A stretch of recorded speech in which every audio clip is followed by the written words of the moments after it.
बेटे ने माँ को जीवन का एक ऐसा सबक सिखाया जिसे आप भी कभी नहीं भूलेंगे। मैं आपको एक बहुत ही महत्वपूर्ण और लाइफ लर्निंग कहानी सुनाने जा रहा हूँ। ये कहानी दो जुड़वा भाइयों की है, बल्कि यह दो भाइयों से कहीं अधिक के बारे में है। ये कहानी हम सबकी है। इनकी कहानी की सीख हमारे जीवन में भी लागू होती है।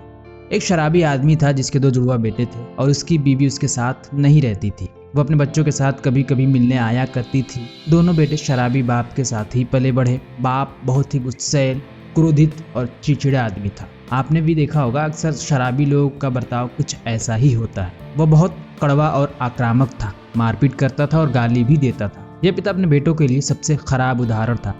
ये दोनों जुड़वा भाइयों ने इस घटना को उस समय से देखते आ रहे हैं जब से उनकी आंखें देख सकती थी और जिस क्षण उनके कान सुन सकते थे। उन्होंने अपने बचपन, किशोरावस्था और पारिवारिक घर से बाहर निकलने तक अपने पिता को देखा। दुर्भाग्य से उनके पिता कभी नहीं बदले। शराब पीना कभी बंद नहीं हुआ। कड़वाहट बढ़ती गई, दुनिया के प्रति गुस्सा बढ़ता गया और अपनी सभी समस्याओं के लिए दुनिया को दोष देना कभी बंद नहीं हुआ। वक्त बढ़ता गया और लड़के अब बड़े हो गए। 40 तक की उम्र हो गई। उनके पिता हिंसक अपराधों के लिए जेल में है और पहली बार जेल नहीं गए बल्कि अनगिनत बार। और इस बार वो अकेले जेल नहीं गए हुए थे। इस बार कोई और भी है, उसका बेटा। लेकिन जुड़वा बच्चों में से केवल एक ही। जुड़वा बच्चों की माँ जेल में अपने बेटे से मिलने जाती है और वह बेटे से पूछती है, तुम्हारा अंत इस तरह कैसे हुआ? माँ के सवाल पर क्रोधित होकर उसने जवाब दिया, मेरे पिता शराबी थे, इसके अलावा मेरे पास क्या ही विकल्प था। उसने अपने पिता को दोषी ठहराया कि उसका जीवन उसके बाप की वजह से ऐसा हुआ है। आखिरकार वो ही इस तरह के व्यवहार के लिए आदर्श थे।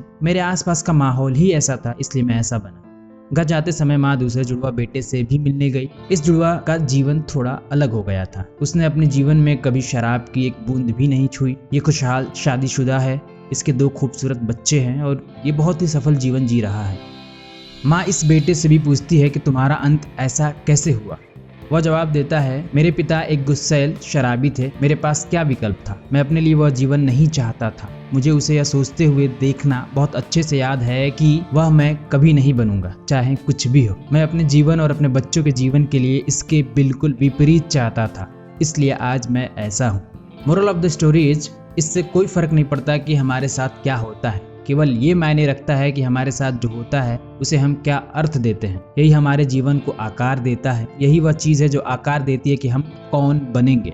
हम जीवन में जहाँ हैं या जो बन गए हैं, इसके लिए हम दूसरे लोगों और दुनिया को दोष देना चुन सकते हैं, जेब में बंद भाई की तरह, या हम अपने जीवन में नकारात्मक चीज़ों को आशीर्वाद के रूप में देख सकते हैं जो हम नहीं चाहते। उसके लिए मार्गदर्शन के रूप में हमारे जीवन के लिए खुद को बार बार याद दिलाते रहें कि हम बेहतर कर सकते हैं और करना चाहिए। और यह बेहतर करना आसान नहीं है, बल्कि खुद पर काम करके मौलिक जिम्मेदारियों के माध्यम से हम अपने लिए और अपने परिवार के लिए, उन सभी के लिए एक बेहतर दुनिया बना सकते हैं जिनकी हम परवाह करते हैं। या हम क्रोध और कड़वाहट में रह सकते हैं और दुनिया में जो भी गलत है उसे पॉइंट आउट कर सकते हैं और हमें इसे खोजने के लिए लंबे समय तक खोज नहीं करनी पड़ेगी। या हम दूसरों में अच्छाई और सभी स्थितियों में अच्छा देख सकते हैं। हम भरोसा कर सकते हैं कि सबसे कठिन चुनौतियां भी हमारे लाभ के लिए भेजी जाती हैं और यदि हम खोजते हैं तो हमें इसे खोजने के लिए लंबे समय तक खोज नहीं करनी पड़ेगी। We can be a victim of life और द विक्टर। हम हर चीज़ में गड़बड़ी या हर चीज़ में बेहतरी देख सकते हैं। हम अपने कार्यों की जिम्मेदारी लेना चुन सकते हैं, परिस्थितियों की नहीं, अन्य लोगों द्वारा की जाने वाली भयानक चीज़ों की नहीं, बल्कि अपने कार्यों और प्रतिक्रियाओं की। या हम परिस्थितियों और अन्य लोगों को हमारे जीवन की गुणवत्ता को नियंत्रित करने दे सकते हैं। प्रश्न ये है कि आप क्या चुनते हैं। अगर आपने वीडियो यहाँ तक देखा है तो मुझे पूरा उम्मीद है आप खुद में बदलाव लाएंगे। वीडियो पूरा देखने के लिए शुक्रिया। मिलते हैं अगले वीडियो में। धन्यवाद।